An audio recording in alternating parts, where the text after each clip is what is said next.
ఇప్పుడు మనం పశువుల్లో వచ్చేటువంటి యుక్త వయస్సు గురించి మరియు ఈస్టర్ సైకిల్ లేదా ఋతుచక్రం గురించి రెండింటి గురించి మనం కలిపి చదువుదాం. ఈ రెండింటి గురించి కలిపి చదివితేనే కొంచెం బెటర్ ఐడియా మనకు రావడం జరుగుతుంది. ప్యూబర్టీ అంటే యుక్త వయస్సుకు చేరుకోవడం. ఇది మగ పశువుల్లో అయినా లేదా ఆడ పశువుల్లో అయినా అవి మొదటిసారిగా ఆడ పశువులు అయితే అండాన్ని విడుదల చేస్తాయి. అదే మగ పశువులు అయితే మొదటిసారిగా శుక్రకణాల తయారీ అనేది స్టార్ట్ అవుతుంది. అట్లా స్టార్ట్ కావడాన్నే యుక్త వయస్సుకు చేరుకోవడం లేదా ప్యూబర్టీ అని అంటాం. ఇందులో ప్యూబర్టీకి చేరుకోవాలి అంటే మనుషులైనా సరే పశువులైనా సరే దానికి కొంత వయస్సు అనేది ఖచ్చితంగా వచ్చి ఉండాలి. పశువుల్లో కూడా సేమ్ కొంత వయస్సు వచ్చిన తర్వాతనే అవి యుక్త వయస్సుకు చేరుకుంటాయి. వయస్సుతో పాటు బరువు మరియు ఆ పశువు యొక్క ఎత్తు కూడా ప్యూబర్టీకి చేరుకోవడాన్ని డిసైడ్ చేస్తాయి. దీంట్లో నువ్వు గుర్తుపెట్టుకోవాల్సిన విషయం ఏంటంటే పశువులనైనా మనం ఏ పర్పస్తో పెంచుకుంటాం? ఒకటి పాల కోసం పెంచుకుంటాం, రెండవది మాంసం కోసం పెంచుకుంటాం. ఎంత తొందరగా యుక్త వయస్సుకు మనం ఆ పశువును తీసుకొని రాగలిగితే మనకు అంత మేలు జరుగుతుంది. యాజమాని అంత ఎక్కువగా లాభం పొందుతాడు. కాబట్టి పశువును వీలైనంత తొందరగా ప్యూబర్టీకి తీసుకురావడానికి మనం ప్రయత్నం అనేది చేయవలసి ఉంటుంది. దానికి డిఫరెంట్ ఫ్యాక్టర్స్ మనకు పనిచేస్తాయి. దీంట్లో మొదటిగా దీని గురించి వెళ్తే మొదటిసారిగా అండంని విడుదల చేసేటువంటి పద్ధతిని అంటే మొదటిసారిగా అండం విడుదల చేసేటువంటి దాన్నే యుక్త వయస్సుకు రావడం అని అంటాం. యుక్త వయస్సుకు రావడంలో దాని యొక్క మొత్తం బరువులో అది 65 నుంచి 70% బరువు వచ్చిన తర్వాతనే యుక్త వయస్సుకు అనేది చేరుకుంటుంది. సపోజ్ ఒక పశువు యొక్క పూర్తి బరువు 400 కేజీలు అనుకుంటే అందులో 75% 300 కేజీలు దాని యొక్క బరువు రీచ్ అయిన తర్వాతనే దాదాపుగా యుక్త వయస్సుకు పశువు చేరుకోవడం జరుగుతుంది. ఈ విధంగా బరువు కూడా దాన్ని ఇన్ఫ్లుయెన్స్ చేస్తూ ఉంది. ఈ డయాగ్రామ్ని గిన మనం ఒకసారి గిన చూసినట్టయితే దాని యొక్క ఎత్తు కూడా ఎర్లీగా గిన అంటే తక్కువ ఎత్తులో ఉన్నప్పుడే యుక్త వయస్సుకు చేరుకుంటాయి. కొన్ని దానికంటే మీడియం హైట్లో ఉన్నప్పుడు, కొన్ని ఏమో ఎక్కువ ఎత్తు ఉన్నప్పుడు అవి చేరుకుంటాయి. ఎంత తొందరగా చేరుకుంటే యజమాని అంత తొందరగా లాభపడతాడు. కాబట్టి తక్కువ హైట్ ఉన్నప్పుడు, తక్కువ బరువు ఉన్నప్పుడే యుక్త వయస్సుకు గిన చేరుకుంటే అవి తొందరగా ఎదలోకి రావడం, ఎద లక్షణాలను చూపించడం, గర్భాన్ని ధరించడం మరియు పాల ఉత్పత్తిని స్టార్ట్ చేయడం అనేది జరుగుతుంది. కాబట్టి ప్యూబర్టీ అనేది ఎంత తొందరగా చేరుకుంటే యజమానికి అంత మేలు జరుగుతుంది. దీని ప్రకారం ఏ జాతులు ఎంత వయస్సుకు దాని ఎంత బరువుకు చేరుకుంటాయో ఒకసారి చూద్దాం. ఇందులో మొదటిది గేదె. నార్మల్ గేదెలు గినైతే గేదెలు 28 నుంచి 31 నెల 28 నుంచి 31 నెల. హెచ్ఎఫ్ ఆవు అయితే 11 నుంచి 13 నెలలే, అంటే 1 సంవత్సరం కాలానికి అది పుట్టిన 1 సంవత్సరం కాలానికి యుక్త వయస్సుకు చేరుకోవడం జరుగుతుంది. జెర్సీ ఆవు అయితే 13 నుంచి 15 నెలలు. అదే ఒంగోలు జాతి ఆవు అయితే 23 నుంచి 27 నెలలు. ఈ చార్ట్ మీరు గమనించినట్టయితే ఇక్కడ ఒక పాయింట్ను జాగ్రత్తగా నోట్ చేసుకోవాల్సి ఉంటుంది. యుక్త వయస్సుకు చేరుకోవడం అనేది సంకరజాతి మరియు విదేశీ పశువుల్లో సంకరజాతి పశువులు మరియు విదేశీ పశువుల్లో యుక్త వయస్సుకు చేరుకోవడం అనేది చాలా తొందరగా జరిగేటువంటి ప్రొసీజర్. ఏది కంపేర్ చేస్తూ మన ఇండియన్ బ్రీడ్స్తో లేదా నాటు ఆవులు లేదా నాటు గేదెలతో కంపేర్ చేస్తే సంకరజాతి మరియు విదేశీ పశువుల్లో యుక్త వయస్సుకు చేరుకోవడం అనేది చాలా తొందరగా రీచ్ అవుతుంది. ఈ పాయింట్ ఒకదాన్ని మనం జాగ్రత్తగా గుర్తుపెట్టుకోవాల్సి ఉంటుంది. ఇంకా నీకు ఏ జాతుల్లో యావరేజ్గా ఎంత బరువు ఉన్నప్పుడు యుక్త వయసుకు చేరుకుంటాయంటే గేదెల్లో అయితే 380 కేజీల నుంచి 386 కేజీలు. అదే హెచ్ఎఫ్ ఆవులు అయితే 363 కేజీలు. జెర్సీలు అయితే దాదాపుగా 350 కేజీలు. అదే ఒంగోలు ఆవు అయితే 330 నుంచి 340 కేజీలు బరువుగిన చేరుకున్నట్లయితే అవి తొందరగా యుక్త వయసుకు చేరుకోవడం అనేది జరుగుతుంది. ఇంకా నువ్వు ఇంకొక పాయింట్ను జాగ్రత్తగా గుర్తుపెట్టుకోవాల్సి ఉంటుంది. అది ఏంటంటే ఒక పశువు యుక్త వయసుకు చేరాలంటే మినిమం వెయిట్ ఎంత ఉండాలి అంటే 230 కేజీలు మినిమం బరువు అనేది ఉండాలి. 230 కేజీల మినిమం బరువు. ఇందాక చెప్పిన స్లైడ్లో ఏం చెప్పాను, దాని యొక్క బరువులో మొత్తం బరువులో 75% బరువు అని ఇందాక చెప్పాను. ఇక్కడ ఏం చెప్తున్నానంటే 230 కేజీలు మినిమం అనేది ఉండాలని చెప్పా. ఈ 2 పాయింట్స్ను కూడా జాగ్రత్తగా గుర్తు పెట్టుకోండి. నెక్స్ట్, యుక్త వయస్సును ప్రభావితం చేసేటువంటి వివిధ రకాల అంశాలు ఏమున్నాయో ఒకసారి చూద్దాం. ఇప్పుడు వరకు చెప్పుకున్నటువంటి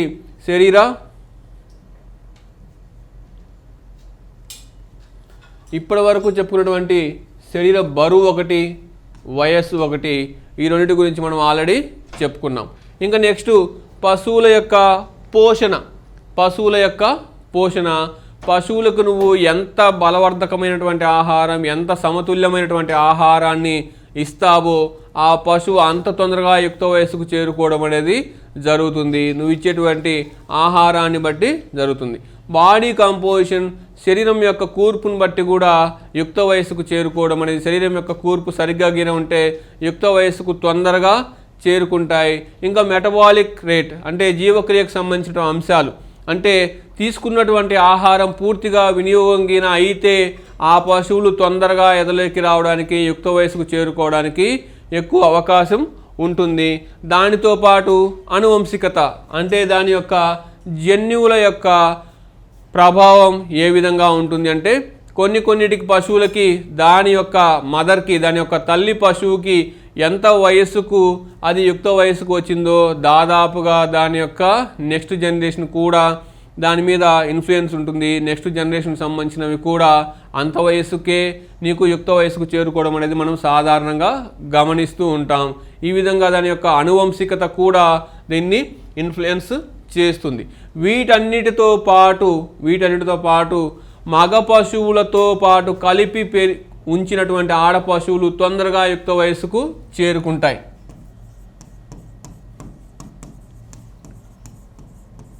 మగ పశువులతో కలిపి ఆడ పశువుల్ని పెంచడం, మగ పశువులను ఆడ పశువులను కలిపి పెంచామనుకోండి, ఆడ పశువులు తొందరగా యుక్త వయసుకు చేరుకుంటాయి. ఎందుకంటే ఆ మగ పశువుల నుంచి విడుదలయ్యేటువంటి హార్మోన్ ప్రభావం వల్ల ఇవి తొందరగా యుక్త వయసుకు చేరుకోవడం అనేది జరుగుతుంది. ఈ ఫ్యాక్టర్ కూడా యుక్త వయసుకు తొందరగా చేరుకోవడం పశువుల్లో ఉపయోగపడుతుంది. నెక్స్ట్ది హార్మోన్ విడుదల ఏ విధంగా, అసలు మొదటిసారిగా పశువు యుక్త వయసుకు ప్యూబర్టీకి చేరుకుంటే అసలు మొట్టమొదటిగా ఏ హార్మోన్ విడుదలవుతుంది అనేటువంటి పాయింట్ చూద్దాం. ఇది కొంచెం ఇంపార్టెంట్ పాయింట్. యుక్త వయస్సుకు చేరుకోగానే అసలు అన్నిటికంటే మొట్టమొదటిగా రెస్పాండ్ అయ్యేటువంటి హార్మోన్ ఏంటి అంటే మొట్టమొదటిగా రెస్పాండ్ అయ్యేటువంటి భాగం మెదడు కింద ఉన్నటువంటి హైపోథలామస్ అనేటువంటి భాగం మొదటిసారి దీనికి రెస్పాండ్ అవుతుంది. ఈ హైపోథలామస్ నుంచి రిలీజ్ అయ్యేటువంటి హార్మోన్ ఏంటి అంటే GnRH అనేటువంటి hormone. GnRH gonadotropin releasing hormone. Gonadotropins అంటే FSH మరియు LH. ఈ FSH LH హార్మోన్లను విడుదల అయ్యేలాగా ప్రభావితం చేసేటువంటి ఆ హార్మోనే ఈ GnRH. ఇది ఎక్కడి నుంచి రిలీజ్ అవుతుందంటే హైపోథలామస్ నుంచి రిలీజ్ అవుతుంది. ఈ FSH LH ఈ రెండేమో పిట్యూటరీ గ్రంథి నుంచి రిలీజ్ అవుతే ఇది ఏమో హైపోథలామస్ నుంచి రిలీజ్ అవుతుంది. అసలు ఒక పశువు యుక్త వయసుకు చేరుకుంది అనగానే మొట్టమొదటిగా రిలీజ్ అయ్యేటువంటి హార్మోన్ GnRH అనేటువంటి హార్మోన్. దాని ప్రభావం వలనే FSH LH అనేటువంటి హార్మోన్లు విడుదల అవుతాయి. ఈ విడుదలైనటువంటి FSH హార్మోన్ యొక్క విధి ఏంటి అంటే FSH అంటే ఫాలికిల్ స్టిమ్యులేటింగ్ హార్మోన్. అండాశయం పైన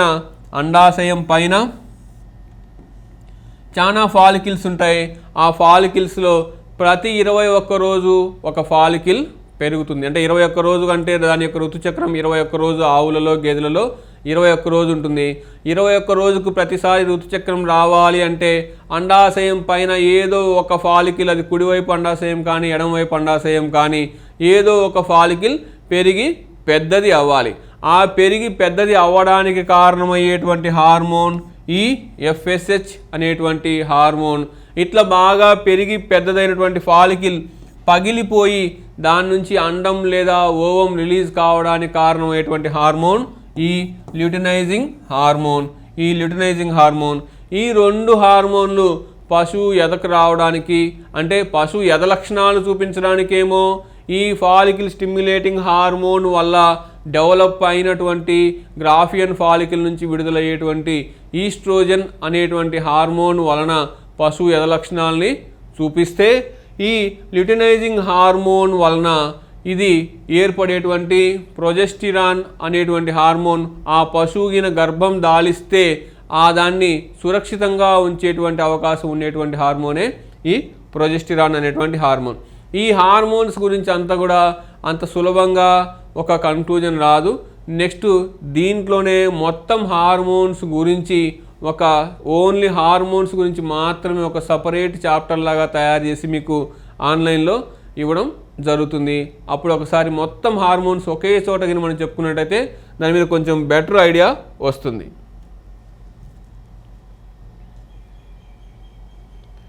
ఇది ప్యూబర్టీ గురించి అయితే దీంట్లోనే కంటిన్యూషన్ పార్ట్ ఋతుచక్రం. ఈ ఋతుచక్రం గురించి మరి ఒకసారి చూద్దాం. ఋతుచక్రం గురించి ఒకసారి చూసినట్లయితే ఋతుచక్రంలో మొత్తం మెయిన్గా 2 దశలు ఉంటాయి. అది ఏంటంటే ఫాలికిల్ స్టేజ్, రెండవది ల్యూటియల్ దశ. మొదటిది ఫాలిక్యులర్ దశ, రెండవది ల్యూటియల్ దశ. ఈ ఫాలిక్యులర్ దశలో మళ్ళీ 2 ఉంటాయి. అది ఒకటి ప్రో ఈస్ట్రస్, ఈస్ట్రస్ అనేటువంటివి 2 దశలు అయితే, ల్యూటియల్ ఫేజ్లో కూడా మళ్ళీ 2 ఉంటాయి.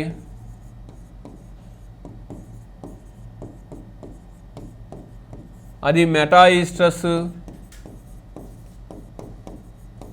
మరియు డై ఈస్ట్రస్. ఫాలికిల్ దశలో 2 ఉంటే ల్యూటియల్ దశలో 2 ఉంటాయి. ఋతుచక్రంలో మొత్తం 4 దశలు అయితే దీన్ని 2 భాగాలుగా విడదీసినట్లయితే అది ఒకటి ఫాలికిల్ దశ, రెండవది ల్యూటియల్ దశ.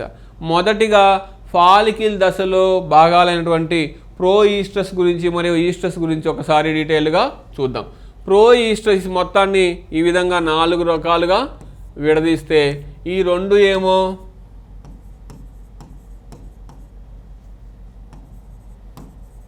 ఫాలికిల్ దశ, ఈ 2 ఏమో ల్యూటియల్ దశ. ప్రో ఈస్ట్రస్ మరియు ఈస్ట్రస్లు ఏమో ఫాలికిల్ దశ అయితే మిడ్ ఈస్ట్రస్ లేదా మెటా ఈస్ట్రస్ అంటాం, అది మరియు డై ఈస్ట్రస్ అనేది ల్యూటియల్ దశలు. ఇట్లా 4 రకాల దశలు మనకి కనిపిస్తాయి. ఇందులో ఒక్కొక్క దశ గురించి మనం ఇప్పుడు డీటెయిల్డ్గా చూద్దాం. అందులో మొదటిది ప్రో ఈస్ట్రస్ దశ. ప్రో ఈస్ట్రస్ దశ, ప్రో అంటే ముందు అని, ఈస్ట్రస్ అంటే మామూలుగా ఋతుచక్రం లేదా ఎద లక్షణాలు కనిపించేదేమో ఈస్ట్రస్. మరి ప్రో అంటే ముందు, అంటే ఈస్ట్రస్ సైకిల్ కనపడడానికంటే ముందుగా ఉండేటువంటి సైకిల్, దాంట్లో ముందుగా జరిగేటువంటి పరిణామాలు, దాంట్లో ఏ విధంగా మార్పులు చేర్పులు జరుగుతాయో ఒకసారి చూద్దాం. ప్రో ఈస్ట్రస్ దశ ఇది ఫాలికిల్ దశలో ఉన్నటువంటి మొదటి దశ. ప్రో ఈస్ట్రస్ దశ దాదాపుగా 3 రోజుల పాటు ఉంటుంది. ప్రో ఈస్ట్రస్ దశ దాదాపుగా 3 రోజుల పాటు ఉంటుంది. ఈ ప్రో ఈస్ట్రస్ దశలో ఇది అండాశయం గిన అనుకుంటే ప్రో ఈస్ట్రస్ దశలో ఒక చోట ఫాలికిల్ పెరగడం మొదలవుతుంది. ఈ ఫాలికిల్ పెరగడానికి మొదలు కావడానికి కారణమైనటువంటి హార్మోన్ ఏంటంటే FSH అనేటువంటి హార్మోన్ ప్రభావం వలన ఫాలికిల్ అనేది చిన్నగా పెరగడం మొదలు అవుతుంది. ఈ 3 రోజుల కాలంలో ఈ ఫాలికిల్ కొద్ది కొద్దిగా పెరగడం అవుతూ ఉంటుంది. ఇట్లా రోజు కొద్దిగా పెరుగుతుంది. ఇట్లా బాగా పెరిగినటువంటి ఫాలికల్ని ఏమంటామంటే గ్రాఫియన్ ఫాలికిల్ అని అంటాం.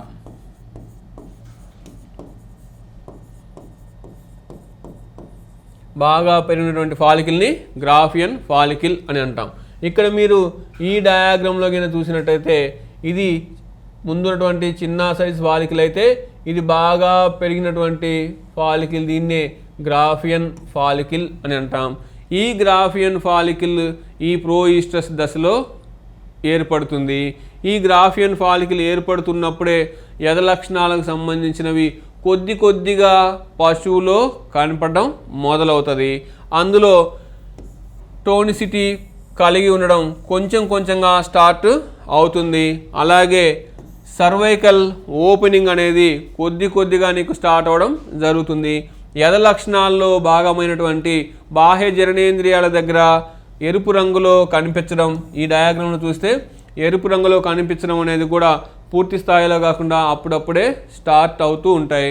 ఈ విధంగా నీకు ప్రోఈస్ట్రస్ దశలో ఈ పరిణామాలన్నీ కూడా జరుగుతాయి. ప్రోఈస్ట్రస్ దశకు వచ్చరికి నువ్వు ముందు మెయిన్గా గుర్తుపెట్టుకోవాల్సింది 3 రోజుల పాటు ఉంటుందని, అలాగే ప్రోఈస్ట్రస్ దశలో FSH ప్రభావం వలన గ్రాఫియన్ ఫాలికిల్ ఏర్పడుతుంది అనేటువంటి పాయింట్స్ని జాగ్రత్తగా గుర్తుపెట్టుకుంటే సరిపోతుంది.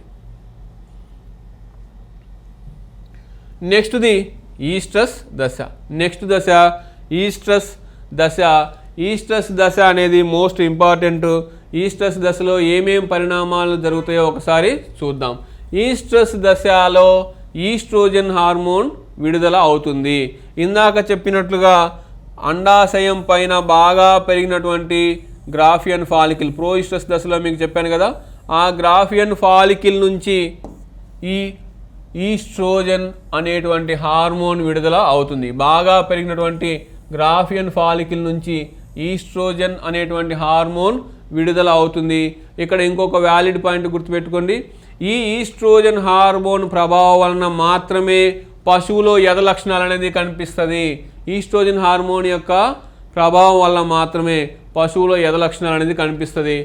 ఆ యథ లక్షణాలు ఆవుల్లో 24 గంటలు ఉంటే గేదెల్లో 36 గంటలు ఉంటాయి. ఈ పాయింట్ కూడా జాగ్రత్తగా నోట్ చేసుకోండి. ఈస్ట్రోజన్ హార్మోన్ వల్ల యథ లక్షణాలు కనిపిస్తాయి అనేది ఒక పాయింట్. ఈ యథ లక్షణాలు ఆవులలో 24 గంటలు అయితే గేదెల్లో 36 గంటల పాటు కనిపిస్తాయనేది ఇంకొక పాయింట్ నువ్వు జాగ్రత్తగా గుర్తించుకోవలసి ఉంటుంది. ఈ ఈస్ట్రస్ దశలో పశువు యథ లక్షణాలను కూడా బహిర్గతపరిచి సంపర్కానికి సిద్ధంగా ఉంటుంది. నీకు బాహ్యంగా దాని యొక్క ప్రవర్తనలో చాలా మార్పులు కనిపిస్తాయి. దానికంటే ముందు అంతర్గతంగా ఏమైనా మార్పులు కనిపిస్తాయా అంటే గర్భాశయం యొక్క టోనిసిటీ పెరుగుతుంది. అంటే నార్మల్గా ఉండేటువంటి స్థితి కంటే కూడా గర్భాశయం బాగా బిగుతుగా ఉంటుంది. నువ్వు పశువు యొక్క పర్రెక్టల్ ఎగ్జామ్ అంటే దాని యొక్క పేడ వేసేటువంటి రంధ్రం నుంచి చేయిగిన లోపలికి వెళ్ళి గర్భాశయాన్ని గిన స్పృశించినట్టయితే నార్మల్గా ఉన్నటువంటి స్థితి కంటే కూడా గర్భాశయం బాగా గట్టిగా నీకు కనిపిస్తూ తగులుతూ ఉంటుంది చేతికి స్పర్శను. దాన్నే టోనిసిటీ అని అంటాం. ఆ టోనిసిటీ అనేది ఈస్ట్రస్ దశలో ఈ యథ లక్షణాల మధ్యలో నీకు బాగా కనిపిస్తూ ఉంటుంది. అలాగే సర్విక్స్ ఓపెనింగ్ కూడా అవుతుంది. సర్విక్స్ అనేది మొత్తం ఒక ఆరోగ్యవంతమైన పశువులో 2 సందర్భాల్లో మాత్రమే అవుతుంది. ఎప్పుడు అంటే పశువు ఎదకు వచ్చినప్పుడు సహజ సంపర్కం కానీ లేదా ఆర్టిఫిషియల్ ఇన్సెమినేషన్ జరిగినప్పుడు కానీ ఆ ఇన్సెమినేషన్ని లేదా ఆ శుక్రకణాల లోపలికి పంపించడం కోసం ఒకసారి అయితే, రెండవసారి పశువు గర్భం మొత్తం కూడా పూర్తయి దాని యొక్క గర్భస్థ దశ పూర్తయి పశువు ఈనేటువంటి సందర్భంలో రెండవసారి ఈ మామూలుగా సర్విక్స్ అనేది ఓపెన్ కావడం జరుగుతుంది. ఇట్లా ఈ 2 సందర్భాల్లో ఒక సందర్భమైనటువంటి ఈస్ట్రస్ దశలో వచ్చేటువంటి ఈ యథ లక్షణాలలో సమయంలో సర్విక్స్ అనేది ఓపెన్ కావడం జరుగుతుంది. ఈ ఈస్ట్రస్ దశలో ఇవన్నీ కూడా మనం గమనించేటువంటి మార్పులు. నెక్స్ట్ది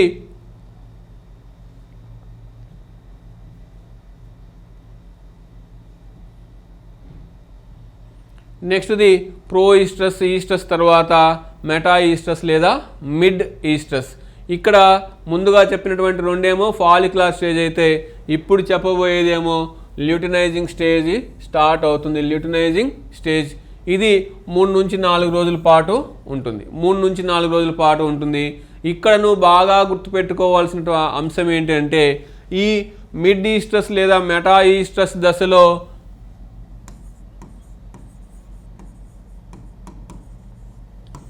ఓవులేషన్ లేదా అండం విడుదల అవుతుంది. అండం లేదా ఎగ్ లేదా ఓవం ఏ పేరుతో పలిచినా ఒకటే. ఇప్పుడు ఈ మెటా ఈస్ట్రస్ దశలో అండం విడుదల అవుతుంది. దాన్నే ఓవులేషన్ అని అంటాం.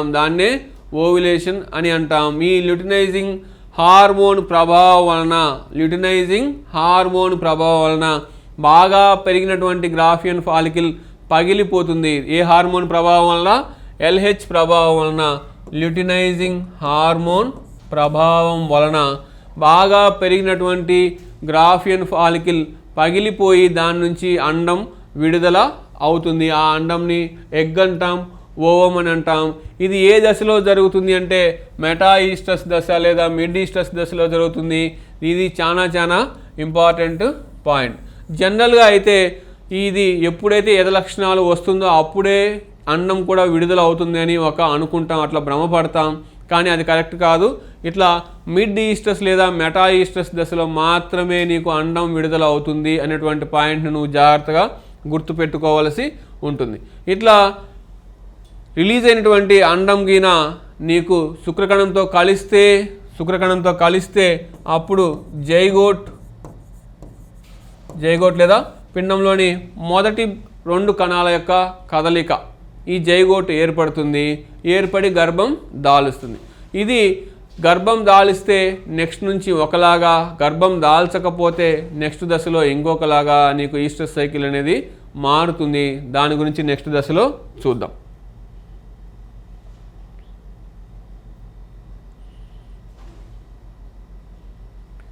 ఇంకా ఏ విధంగా అండాన్ని నీకు తీసుకుంటుంది అనేది ఒకసారి సింపుల్గా నీకు డయాగ్రమేటిక్ రూపంలో ఒకసారి ఎక్స్ప్లెయిన్ చేస్తే, ఈస్ట్రస్ దశలో నీకు ఎద లక్షణాలు బాగా పశువులో కనిపిస్తాయి. అప్పుడు నువ్వు దానికి ఆర్టిఫిషియల్ ఇన్సెమినేషన్ కానీ లేదా ఒక సహజ సంపర్కం కానీ జరిగితే అప్పుడు శుక్రకణాలు అనేది ఆటోమేటిక్గా పశువు యొక్క లోపలి భాగంలోకి జననేంద్రియ వ్యవస్థలోకి ఎంటర్ అయ్యి ఉంటాయి. ఇంకా నీకు ఎగ్ ఎప్పుడు రిలీజ్ అవుతుంది అంటే మెటా ఈస్ట్రస్ దశలో ఎగ్ రిలీజ్ అవుతుంది. రిలీజ్ అయినటువంటి ఎగ్ను లేదా ఓవంని ఈ గరాటు ఆకారంలో ఉన్నటువంటి అండవాహిక అంటే వెంటనే తీసుకుంటుంది. ఈ అండవాహికలోని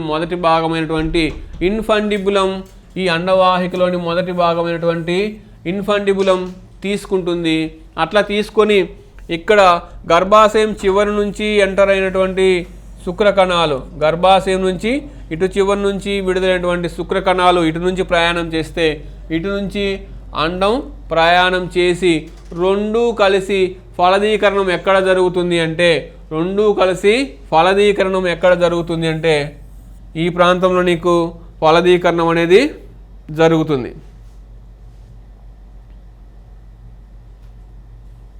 ఫలదీకరణం అనేది ఈ ప్రాంతంలో నీకు జరుగుతుంది.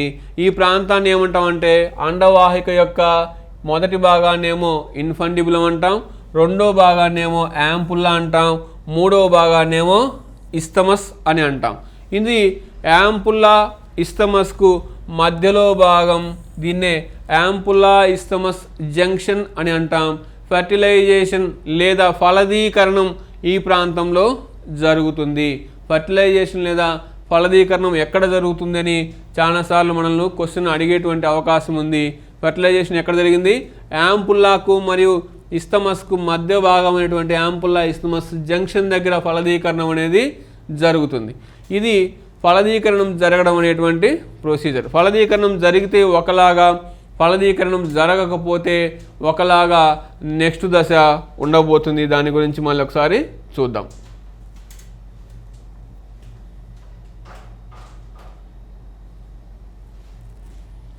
నెక్స్ట్ డైఈస్ట్రస్ దశ గురించి. ఇది మొత్తం దశలలో లాస్ట్ దశ, ఋతుచక్రంలో లాస్ట్ దశ. దీన్ని విశ్రాంతి దశ అని అంటాం. దీన్ని విశ్రాంతి దశ అంటాం. మొత్తం ఋతుచక్రం కాలంలో అత్యధిక కాలం ఉండేటువంటి దశ ఈ డైఈస్ట్రస్ దశ. మొత్తం ఋతుచక్ర కాలంలో అత్యధిక కాలం ఉండేటువంటి ఈ దశ డైఈస్ట్రస్ దశ. ఇది 12 రోజుల నుంచి 13 రోజులు ఉంటుంది. 12 రోజుల నుంచి 13 రోజులు ఉంటుంది.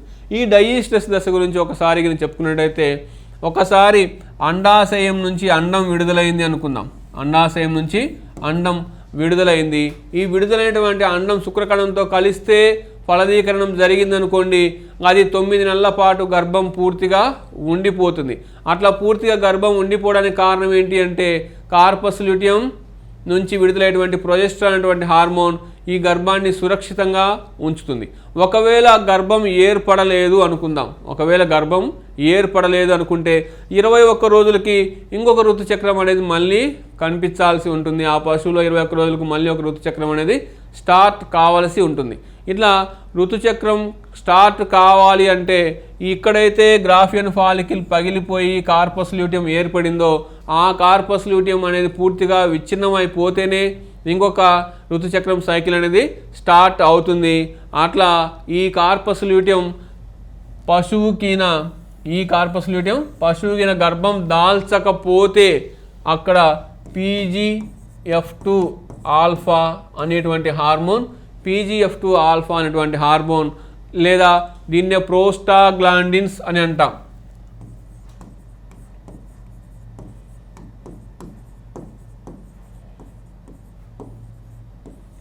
దీన్నే ప్రోస్టాగ్లాండిన్స్ అని అంటాం. ఇది గర్భాశయం గోడల నుంచి స్రవిస్తుంది. గర్భాశయపు గోడల్లో లోపలి పొర అయినటువంటి ఎండోమెట్రియం నుంచి PGF2 ఆల్ఫా స్రవించి ఇక్కడ పశువుగిన గర్భం దాల్చకపోతే, ఈ పాయింట్ ఒకదానికి జాగ్రత్తగా నోట్ చేయాలి, పశువుగిన గర్భం దాల్చకపోతే మాత్రమే ఈ PGF2 ప్రభావం వలన కార్పస్ ల్యూటియం అనేది విచ్ఛిన్నం అయ్యి ఇంకొక సైకిల్ మొదలు కావడం, ఇంకొక ఋతుచక్రం మొదలు కావడం జరుగుతుంది. ఇంకొక ఋతుచక్రం మళ్ళీ మొదలు కావాలి అంటే దానికి FSH హార్మోన్ అనేది మళ్ళీ పనిచేయడం మొదలు పెట్టాలి. FSH హార్మోన్ అనేది మళ్ళీ పనిచేయడం మొదలు పెట్టాలి. FSH హార్మోన్ మళ్ళీ పనిచేయడం మొదలు పెట్టాలంటే ఇంకొక అండాశయం పైన ఇంకొక ఫాలికిల్ చిన్నగా పెరుగుతూ పెద్దది కావడం జరగాలి. ఆ దశని ఏమంటాం? ప్రోఈస్ట్రస్ దశ అని అంటాం. ఇప్పుడేమో ఇంతవరకు ఎండ్ అయిపోయింది ఈ డైఈస్ట్రస్ దశ. ఒకవేళ ఋతుచక్రం మళ్ళీ స్టార్ట్ కావాలంటే మళ్ళీ ప్రోఈస్ట్రస్ దశ స్టార్ట్ కావాలి. ప్రోఈస్ట్రస్ నుంచి ఈస్ట్రస్ నుంచి మెటాఈస్ట్రస్, ఆ తర్వాత డైఈస్ట్రస్. ఫలదీకరణం చెంది మామూలుగా పిండం ఏర్పడితేనేమో ఇంకా 9 నెలల పాటు అలాగే ఉండిపోతుంది. అట్లా ఫలదీకరణం చెందకపోతే మళ్ళీ తిరిగి ప్రోఈస్ట్రస్, ఈస్ట్రస్, మెటాఈస్ట్రస్, డైఈస్ట్రస్, మళ్ళీ సేమ్ ఇంకొక చోట అండాశయంలోని ఇంకొక ఫాలికల్ నుంచి మళ్ళీ ఈ 4 దశలు ఇట్లా సైక్లికల్గా తిరుగుతూనే ఉంటాయి. అందువల్లనే ప్రతి 21 రోజు కూడా పశువు యథ లక్షణాలను చూపిస్తూనే ఉంటుంది. దీన్నే మొత్తాన్ని ఋతుచక్రం అని అంటాం. దీన్ని మొత్తాన్ని కొంచెం జాగ్రత్తగా వింటేనే మనం ఈ పాయింట్స్ని మనం గుర్తు పెట్టుకోగలం. దీన్ని ఒకదాన్ని జాగ్రత్తగా నోట్ చేసుకోండి.